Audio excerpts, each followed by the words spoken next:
دوستو، آپ نے یہ محاورہ تو سنا ہوگا کہ کمزور شخص کی ماں بھی مر جائے تو کوئی نہیں پوچھتا، اور طاقتور کا کتا بھی مر جائے تو سارا پنڈ اکٹھا ہو جاتا ہے۔ دنیا کا ایسا ملک جہاں آپ کو کوئی انکم ٹیکس نہیں دینا ہوتا، جو بھی کمایا سب آپ کا۔ ایسا ملک جس کی کرنسی دنیا کی مضبوط ترین کرنسی ہے، اور شاید اسی وجہ سے لوگ کام کرنے کی خواہش سے اس ملک میں جانے کی زیادہ خواہش کرتے ہیں۔ جی ہاں، آج ہم سیر کرنے جا رہے ہیں کویت کی۔ آپ کو اس ویڈیو میں بتائیں گے کویت میں زندگی بہتر ہے یا سعودی اور دبئی میں۔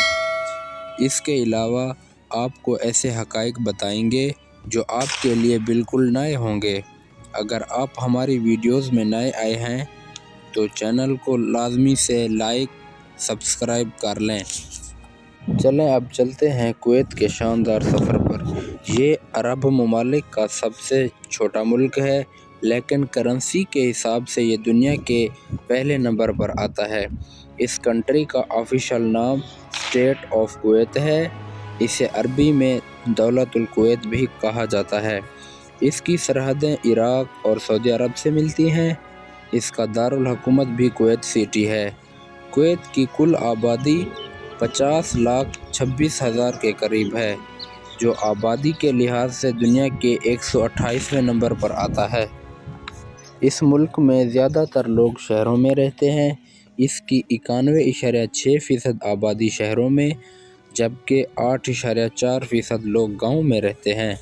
اس کا کل رقبہ 17,818 اسکوائر کلومیٹر ہے۔ کویت دنیا کے ترقی یافتہ ممالک میں سے ایک ہے۔ کرنسی زیادہ ہونے کی وجہ سے پاکستان، انڈیا اور بنگلہ دیش کے لوگوں کی اس ملک میں کام کرنے کی خواہش ہوتی ہے۔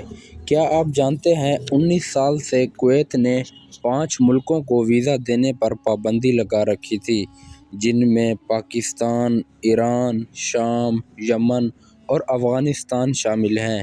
کویت نے یہ سب کچھ امریکہ کے کہنے پر کیا تھا، اور وجہ یہ بتائی تھی کہ سیکیورٹی خدشات کی وجہ سے بند کی ہیں۔ 2021 میں پاکستان سے اس پابندی کو ہٹا دیا گیا تھا، لیکن اس کے باوجود ویزا بہت مہنگا اور مشکل سے لگتا تھا۔ اس پر خرچہ پاکستانی 40 لاکھ تک بھی آ جاتا تھا۔ سوچنے کی بات یہ ہے کہ کویت مسلم ملک ہونے کے باوجود مسلم ملکوں پر ویزا دینے کی پابندی لگائی تھی۔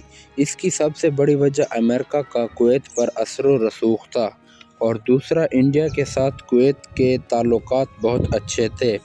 اس بات کا آپ اندازہ یہاں سے بھی لگا سکتے ہیں کہ کویت میں ایک رپورٹ کے مطابق 10 سے 12 لاکھ انڈین آباد ہیں، جو کنسٹرکشن، آئی ٹی اور ہیلتھ کے شعبے سے وابستہ ہیں، جبکہ پاکستان کی تعداد صرف 1 لاکھ کے قریب ہے۔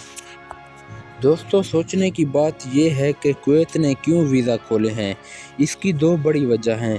پہلی بڑی وجہ کویت کو ہیلتھ سیکٹر اور دوسرے شعبوں میں ورکرز کی ضرورت ہے، خاص طور پر انرجی سیکٹر۔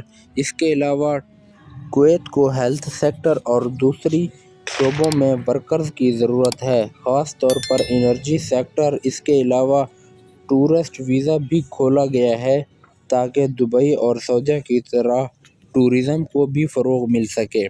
کویت نے پاکستان کے لیے ورک ویزا، فیملی ویزا اور ٹورسٹ ویزا جاری کرنے کی خواہش ظاہر کی ہے۔ کویت سب سے پہلے 1200 نرسز کو ملازمت دینے کا ارادہ رکھتا ہے۔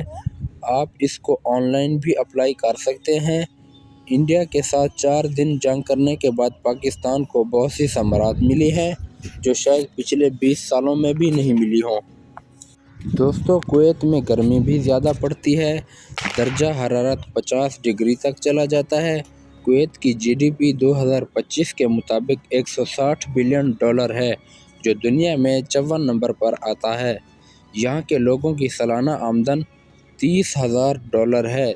دنیا کے 7ویں بڑے تیل کے ذخائر کویت میں موجود ہیں۔ کویت کی سب سے اچھی بات یہ ہے کہ کویت میں انکم ٹیکس نہیں ہے۔ دوستو، کویت میں 15,70,000 اصل کویتی رہتے ہیں۔